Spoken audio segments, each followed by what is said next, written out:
1984 by George Orwell. Part 1. Chapter 3. Winston was dreaming of his mother. He must, he thought, have been 10 or 11 years old when his mother had disappeared. She was a tall, statuesque, rather silent woman with slow movements and magnificent fair hair. His father he remembered more vaguely as dark and thin, dressed always in neat dark clothes. Winston remembered especially the very thin soles of his father's shoes, and wearing spectacles. The two of them must evidently have been swallowed up in one of the first great purges of the 50s. At this moment his mother was sitting in some place deep down beneath him, with his young sister in her arms. He did not remember his sister at all, except as a tiny, feeble baby, always silent, with large, watchful eyes. Both of them were looking up at him. They were down in some subterranean place, the bottom of a well, for instance, or a very deep grave. But it was a place which, already far below him, was itself moving downwards. They were in the saloon of a sinking ship, looking up at him through the darkening water. There was still air in the saloon, they could still see him and hear them, but all the while they were sinking down into the green waters which in another moment must hide them from sight forever. He was out in the light and air while they were being sucked down to death, and they were down there because he was up here. He knew it and they knew it, and he could see the knowledge in their faces. There was no reproach either in their faces or in their hearts, only the knowledge that they must die in order that he might remain alive, and that this was part of the unavoidable order of things. He could not remember what had happened, but he knew in his dream that in some way the lives of his mother and his sister had been sacrificed to his own. It was one of those dreams which, while retaining the characteristic dream scenery, are a continuation of one's intellectual life, and in which one becomes aware of facts and ideas which still seem new and valuable after one is awake. The thing that now suddenly struck Winston was that his mother's death, nearly 30 years ago, had been tragic and sorrowful in a way that was no longer possible. Tragedy, he perceived, belonged to the ancient time, to a time when there was still privacy, love, and friendship, and when the members of a family stood by one another without needing to know the reason. His mother's memory tore at his heart because she had died loving him, when he was too young and selfish to love her in return, and because somehow, he did not remember how, she had sacrificed herself to a conception of loyalty that was private and unalterable. Such things, he saw, could not happen today. Today there were fear, hatred, and pain, but no dignity of emotion, no deep or complex sorrows. All this he seemed to see in the large eyes of his mother and his sister, looking up at him through the green water, hundreds of fathoms down and still sinking. Suddenly he was standing on short springy turf, on a summer evening when the slanting rays of the sun gilded the ground. The landscape that he was looking at recurred so often in his dreams that he was never fully certain whether or not he had seen it in the real world. In his waking thoughts he called it the Golden Country. It was an old, rabbit-bitten pasture, with a foot-track wandering across it and a molehill here and there. In the ragged hedge on the opposite side of the field the boughs of the elm trees were swaying very faintly in the breeze, their leaves just stirring in dense masses like women's hair. Somewhere near at hand, though out of sight, there was a clear, slow-moving stream where dace were swimming in the pools under the willow trees. The girl with dark hair was coming towards them across the field. With what seemed a single movement she tore off her clothes and flung them disdainfully aside. Her body was white and smooth, but it aroused no desire in him, indeed he barely looked at it. What overwhelmed him in that instant was admiration for the gesture with which she had thrown her clothes aside. With its grace and carelessness it seemed to annihilate a whole culture, a whole system of thought, as though Big Brother and the party and the thought police could all be swept into nothingness by a single splendid movement of the arm. That too was a gesture belonging to the ancient time. Winston woke up with the word, Shakespeare, on his lips. The telescreen was giving forth an ear-splitting whistle which continued on the same note for 30 seconds. It was not 7:15, getting up time for office workers. Winston wrenched his body out of bed. Naked, for a member of the outer party received only 3,000 clothing coupons annually, and a suit of pajamas was 600, and seized a dingy singlet and a pair of shorts that were lying across a chair. The physical jerks would begin in 3 minutes. The next moment he was doubled up by a violent coughing fit which nearly always attacked him soon after waking up. It emptied his lungs so completely that he could only begin breathing again by lying on his back and taking a series of deep gasps. His veins had swelled with the effort of the cough, and the varicose ulcer had started itching. 30 to 40 group, yapped a piercing female voice. 30 to 40 group. Take your places, please. 30s to 40s. Winston sprang to attention in front of the telescreen, upon which the image of a youngish woman, scrawny but muscular, dressed in tunic and gym shoes, had already appeared. Arms bending and stretching, she rapped out, "Take your time by me.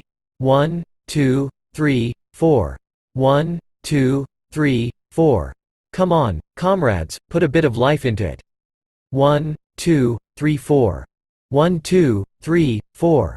The pain of the coughing fit had not quite driven out of Winston's mind the impression made by his dream, and the rhythmic movements of the exercise restored it somewhat. As he mechanically shot his arms back and forth, wearing on his face the look of grim enjoyment which was considered proper during the physical jerks, he was struggling to think his way backward into the dim period of his early childhood. It was extraordinarily difficult. Beyond the late 50s everything faded. When there were no external records that you could refer to, even the outline of your own life lost its sharpness. You remembered huge events which had quite probably not happened, you remembered the detail of incidents without being able to recapture their atmosphere, and there were long blank periods to which you could assign nothing. Everything had been different then. Even the names of countries, and their shapes on the map, had been different. Airstrip 1, for instance, had not been so called in those days.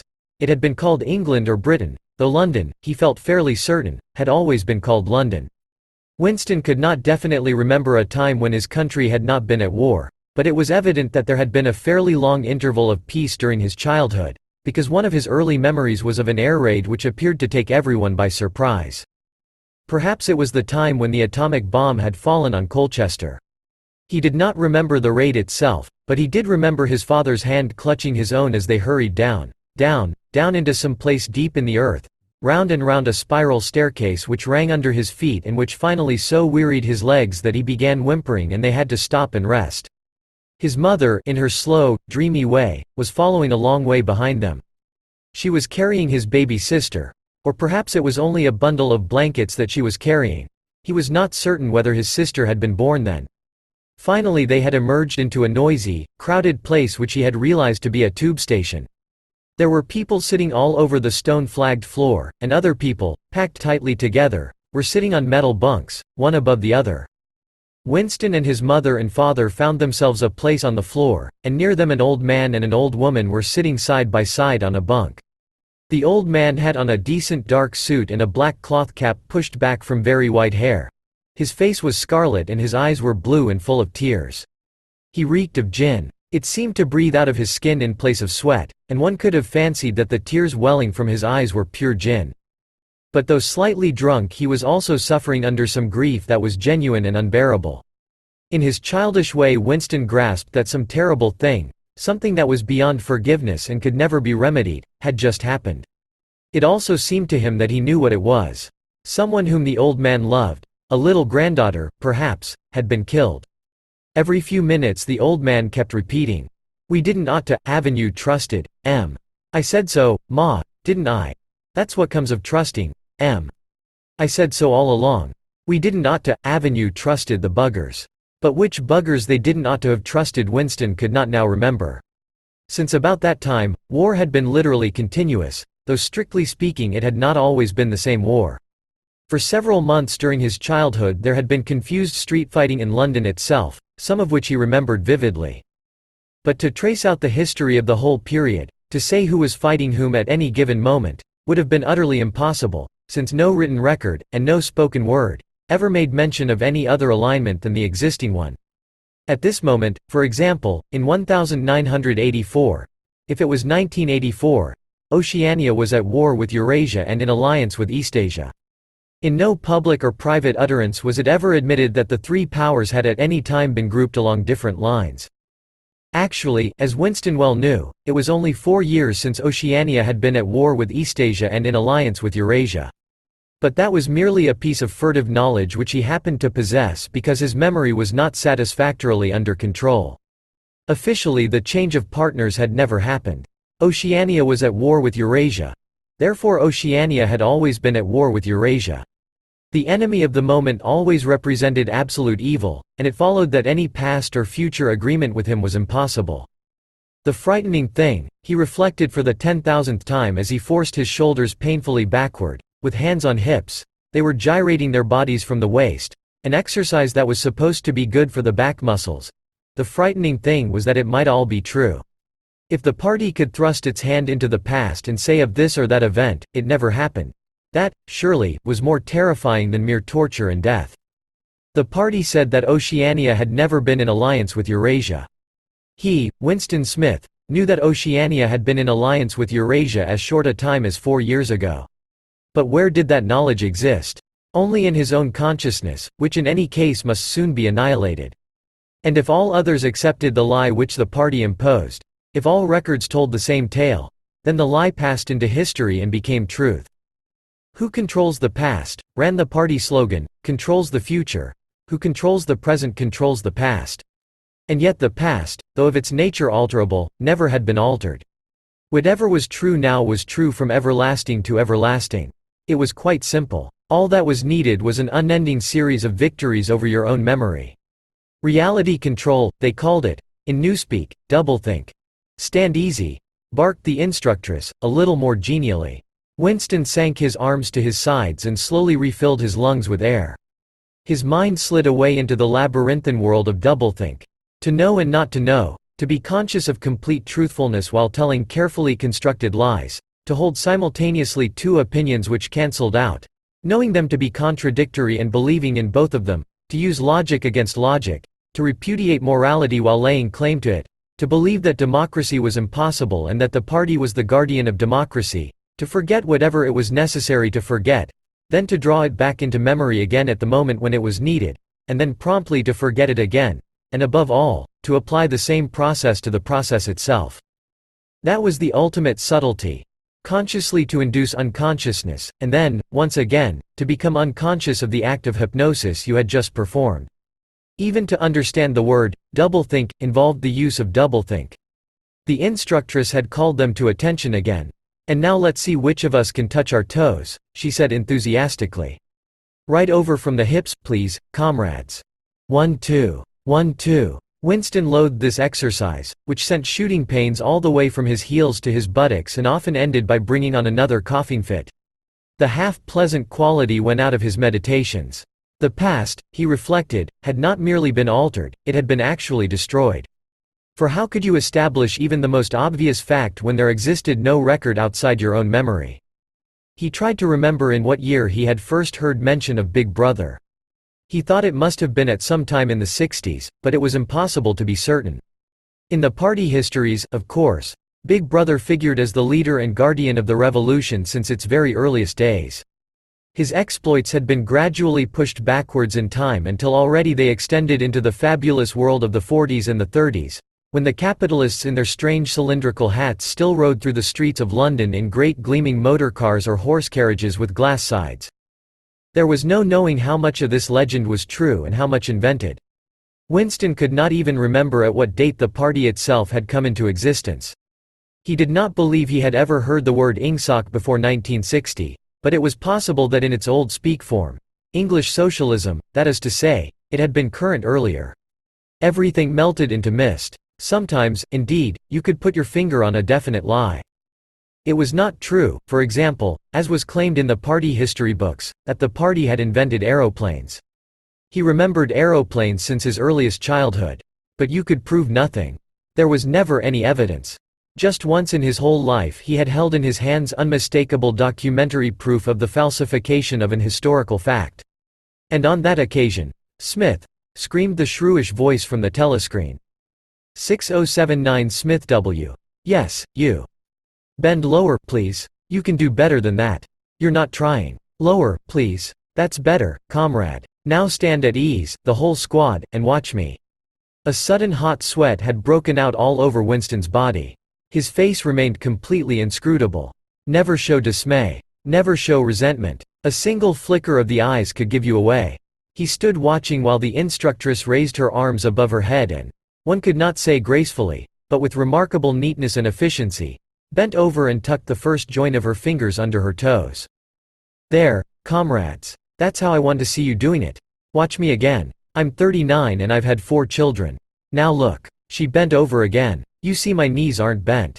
You can all do it if you want to, she added as she straightened herself up. Anyone under 45 is perfectly capable of touching his toes. We don't all have the privilege of fighting in the front line, but at least we can all keep fit. Remember our boys on the Malabar front. And the sailors in the floating fortresses. Just think what they have to put up with. Now try again. That's better, comrade, that's much better, she added encouragingly as Winston, with a violent lunge, succeeded in touching his toes with knees unbent, for the first time in several years. Chapter 4. With the deep, unconscious sigh which not even the nearness of the telescreen could prevent him from uttering when his day's work started, Winston pulled the speakwrite towards him, blew the dust from its mouthpiece, and put on his spectacles. Then he unrolled and clipped together 4 small cylinders of paper which had already flopped out of the pneumatic tube on the right-hand side of his desk. In the walls of the cubicle there were 3 orifices. To the right of the speakwrite, a small pneumatic tube for written messages, to the left, a larger one for newspapers, and in the side wall, within easy reach of Winston's arm, a large oblong slit protected by a wire grating. This last was for the disposal of waste paper. Similar slits existed in thousands or tens of thousands throughout the building, not only in every room but at short intervals in every corridor. For some reason they were nicknamed memory holes. When one knew that any document was due for destruction, or even when one saw a scrap of waste paper lying about, it was an automatic action to lift the flap of the nearest memory hole and drop it in, whereupon it would be whirled away on a current of warm air to the enormous furnaces which were hidden somewhere in the recesses of the building. Winston examined the 4 slips of paper which he had unrolled. Each contained a message of only 1 or 2 lines, in the abbreviated jargon, not actually Newspeak, but consisting largely of Newspeak words, which was used in the ministry for internal purposes. They ran, Times 17. 3. 84 BB Speechmal reported Africa rectify Times 19. 12. 83 Forecasts 3 YP 4th quarter 83 Misprints verify current issue Times 14. 2. 84 Mini Plenty Malquoted Chocolate rectify Times 3. 12. 83 Reporting BB Day Order Double Plus Ungood Refs Unpersons Rewrite Fullwise Upsub Antifiling. With a faint feeling of satisfaction Winston laid the 4th message aside. It was an intricate and responsible job and had better be dealt with last. The other 3 were routine matters, though the second one would probably mean some tedious wading through lists of figures. Winston dialed back numbers on the telescreen and called for the appropriate issues of The Times, which slid out of the pneumatic tube after only a few minutes' delay. The messages he had received referred to articles or news items which for one reason or another it was thought necessary to alter, or, as the official phrase had it, to rectify. For example, it appeared from The Times of the 17th of March that Big Brother, in his speech of the previous day, had predicted that the South Indian Front would remain quiet but that a Eurasian offensive would shortly be launched in North Africa. As it happened, the Eurasian Higher Command had launched its offensive in South India and left North Africa alone. It was therefore necessary to rewrite a paragraph of Big Brother's speech, in such a way as to make him predict the thing that had actually happened. Or again, the Times of the 19th of December had published the official forecasts of the output of various classes of consumption goods in the 4th quarter of 1983, which was also the 6th quarter of the 9th three-year plan. Today's issue contained a statement of the actual output, from which it appeared that the forecasts were in every instance grossly wrong. Winston's job was to rectify the original figures by making them agree with the later ones. As for the 3rd message, it referred to a very simple error which could be set right in a couple of minutes. As short a time ago as February, the Ministry of Plenty had issued a promise, a categorical pledge, were the official words, that there would be no reduction of the chocolate ration during 1984. Actually, as Winston was aware, the chocolate ration was to be reduced from 30 grams to 20 at the end of the present week. All that was needed was to substitute for the original promise a warning that it would probably be necessary to reduce the ration at some time in April. As soon as Winston had dealt with each of the messages, he clipped his speakwritten corrections to the appropriate copy of The Times and pushed them into the pneumatic tube.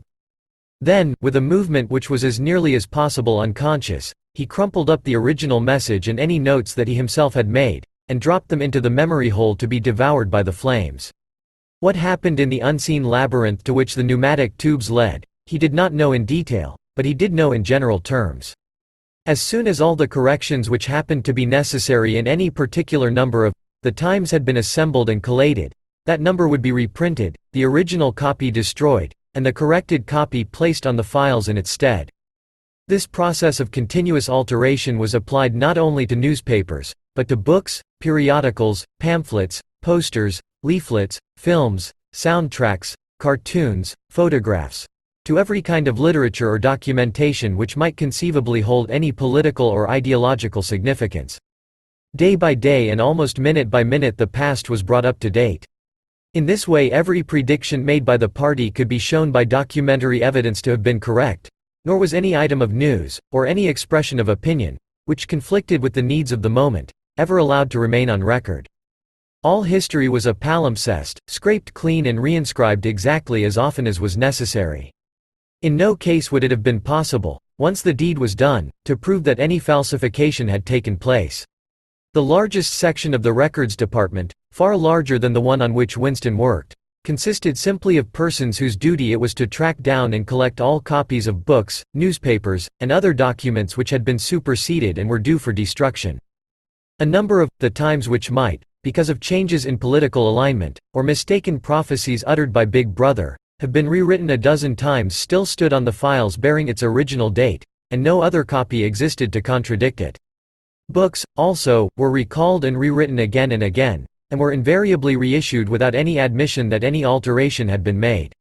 Even the written instructions which Winston received, and which he invariably got rid of as soon as he had dealt with them, never stated or implied that an act of forgery was to be committed. Always the reference was to slips, errors, misprints, or misquotations which it was necessary to put right in the interests of accuracy. But actually, he thought as he readjusted the Ministry of Plenty's figures, it was not even forgery. It was merely the substitution of one piece of nonsense for another. Most of the material that you were dealing with had no connection with anything in the real world, not even the kind of connection that is contained in a direct lie. Statistics were just as much a fantasy in their original version as in their rectified version. A great deal of the time you were expected to make them up out of your head. For example, the Ministry of Plenty's forecast had estimated the output of boots for the quarter at 145 million pairs. The actual output was given as 62 millions. Winston, however, in rewriting the forecast, marked the figure down to 57 millions, so as to allow for the usual claim that the quota had been overfulfilled. In any case, 62 millions was no nearer the truth than 57 millions, or than 145 millions. Very likely no boots had been produced at all. Likelier still, nobody knew how many had been produced, much less cared. All one knew was that every quarter astronomical numbers of boots were produced on paper, while perhaps half the population of Oceania went barefoot. And so it was with every class of recorded fact, great or small.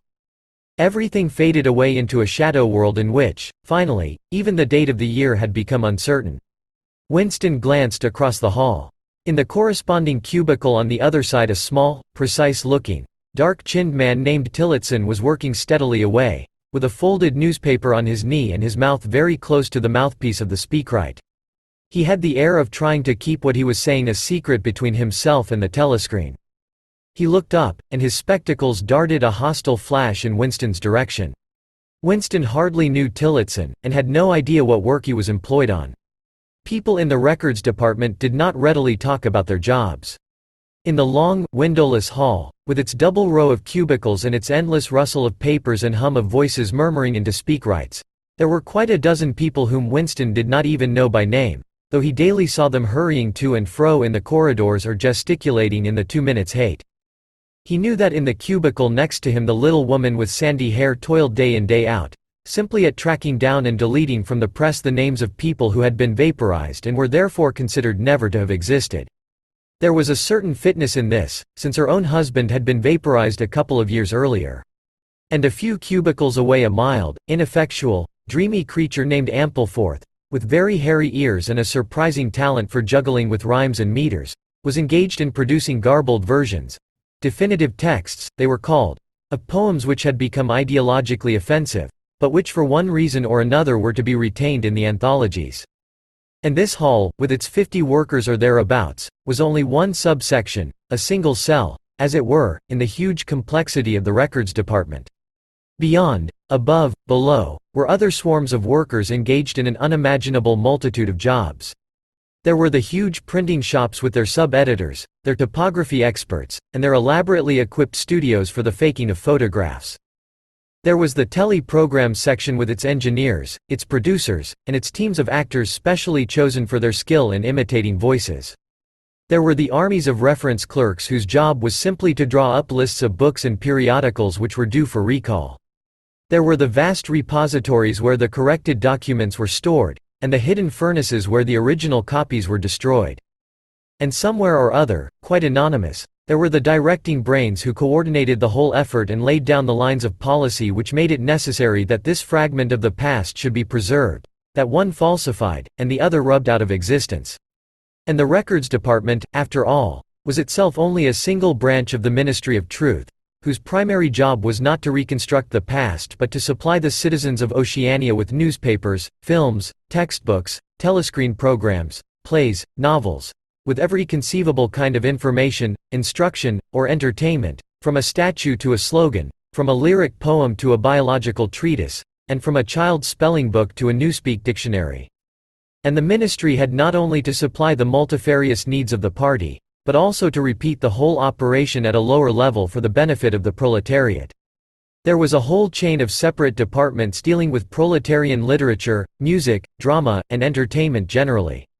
Here were produced rubbishy newspapers containing almost nothing except sport, crime and astrology, sensational 5-cent novelettes, films oozing with sex, and sentimental songs which were composed entirely by mechanical means on a special kind of kaleidoscope known as a versificator. There was even a whole subsection, pornosec, it was called in newspeak, engaged in producing the lowest kind of pornography, which was sent out in sealed packets and which no party member, other than those who worked on it, was permitted to look at. 3 messages had slid out of the pneumatic tube while Winston was working, but they were simple matters, and he had disposed of them before the 2 minutes hate interrupted him. When the hate was over he returned to his cubicle, took the newspeak dictionary from the shelf, pushed the speakwrite to one side, cleaned his spectacles, and settled down to his main job of the morning. Winston's greatest pleasure in life was in his work. Most of it was a tedious routine, but included in it there were also jobs so difficult and intricate that you could lose yourself in them as in the depths of a mathematical problem. Delicate pieces of forgery in which you had nothing to guide you except your knowledge of the principles of Ingsoc and your estimate of what the party wanted you to say. Winston was good at this kind of thing. On occasion he had even been entrusted with the rectification of the Times leading articles, which were written entirely in newspeak. He unrolled the message that he had set aside earlier.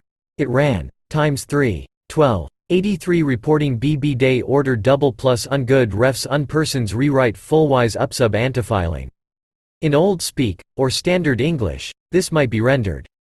The reporting of Big Brother's order for the day in The Times of December 3, 1983 is extremely unsatisfactory and makes references to non-existent persons. Rewrite it in full and submit your draft to higher authority before filing.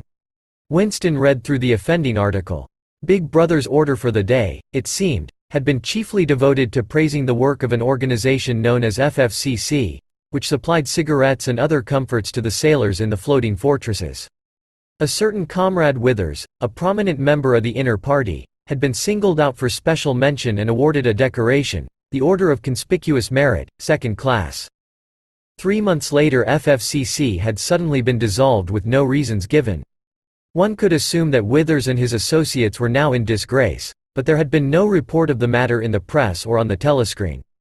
That was to be expected, since it was unusual for political offenders to be put on trial or even publicly denounced. The great purges involving thousands of people, with public trials of traitors and thought criminals who made abject confession of their crimes and were afterwards executed, were special show pieces not occurring oftener than once in a couple of years. More commonly, people who had incurred the displeasure of the party simply disappeared and were never heard of again. One never had the smallest clue as to what had happened to them. In some cases they might not even be dead. Perhaps 30 people personally known to Winston, not counting his parents, had disappeared at one time or another. Winston stroked his nose gently with a paperclip. In the cubicle across the way Comrade Tillotson was still crouching secretively over his speakwrite. He raised his head for a moment. Again the hostile spectacle flash. Winston wondered whether Comrade Tillotson was engaged on the same job as himself. It was perfectly possible. So tricky a piece of work would never be entrusted to a single person. On the other hand, to turn it over to a committee would be to admit openly that an act of fabrication was taking place. Very likely as many as a dozen people were now working away on rival versions of what Big Brother had actually said. And presently some master brain in the inner party would select this version or that, would re-edit it and set in motion the complex processes of cross-referencing that would be required, and then the chosen lie would pass into the permanent records and become truth. Winston did not know why Withers had been disgraced. Perhaps it was for corruption or incompetence. Perhaps Big Brother was merely getting rid of a too popular subordinate. Perhaps Withers or someone close to him had been suspected of heretical tendencies. Or perhaps, what was likeliest of all, the thing had simply happened because purges and vaporizations were a necessary part of the mechanics of government. The only real clue lay in the words, refs unpersons, which indicated that Withers was already dead. You could not invariably assume this to be the case when people were arrested. Sometimes they were released and allowed to remain at liberty for as much as a year or 2 years before being executed. Very occasionally some person whom you had believed dead long since would make a ghostly reappearance at some public trial where he would implicate hundreds of others by his testimony before vanishing, this time forever. Withers, however, was already an unperson. He did not exist, he had never existed. Winston decided that it would not be enough simply to reverse the tendency of Big Brother's speech. It was better to make it deal with something totally unconnected with its original subject. He might turn the speech into the usual denunciation of traitors and thought criminals, but that was a little too obvious, while to invent a victory at the front, or some triumph of overproduction in the 9th three-year plan, might complicate the records too much. What was needed was a piece of pure fantasy. Suddenly there sprang into his mind, ready-made as it were, the image of a certain Comrade Ogilvy, who had recently died in battle, in heroic circumstances. There were occasions when Big Brother devoted his order for the day to commemorating some humble, rank-and-file party member whose life and death he held up as an example worthy to be followed. Today he should commemorate Comrade Ogilvy. It was true that there was no such person as Comrade Ogilvy, but a few lines of print and a couple of faked photographs would soon bring him into existence. Winston thought for a moment, then pulled the speakwrite towards him and began dictating in Big Brother's familiar style.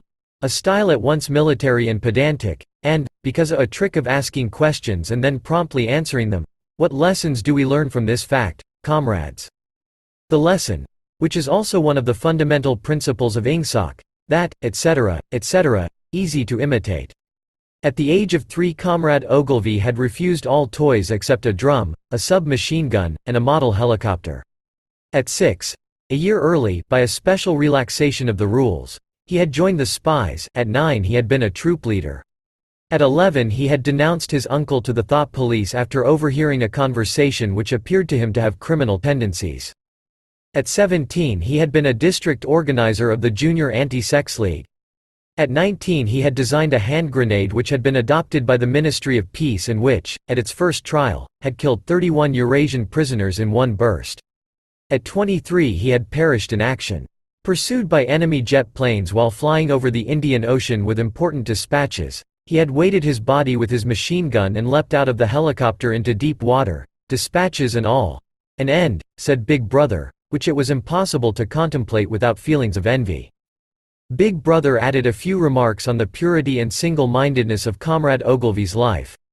He was a total abstainer and a non-smoker, had no recreations except a daily hour in the gymnasium, and had taken a vow of celibacy, believing marriage and the care of a family to be incompatible with a 24-hour-a-day devotion to duty. He had no subjects of conversation except the principles of ingsoc, and no aim in life except the defeat of the Eurasian enemy and the hunting down of spies, saboteurs, thought criminals, and traitors generally. Winston debated with himself whether to award Comrade Ogilvy the Order of Conspicuous Merit. In the end he decided against it because of the unnecessary cross-referencing that it would entail. Once again he glanced at his rival in the opposite cubicle. Something seemed to tell him with certainty that Tillotson was busy on the same job as himself. There was no way of knowing whose job would finally be adopted, but he felt a profound conviction that it would be his own. Comrade Ogilvy, unimagined an hour ago, was now a fact. It struck him as curious that you could create dead men but not living ones. Comrade Ogilvy, who had never existed in the present, now existed in the past, and when once the act of forgery was forgotten, he would exist just as authentically, and upon the same evidence, as Charlemagne or Julius Caesar. Thanks for watching. To watch more, subscribe.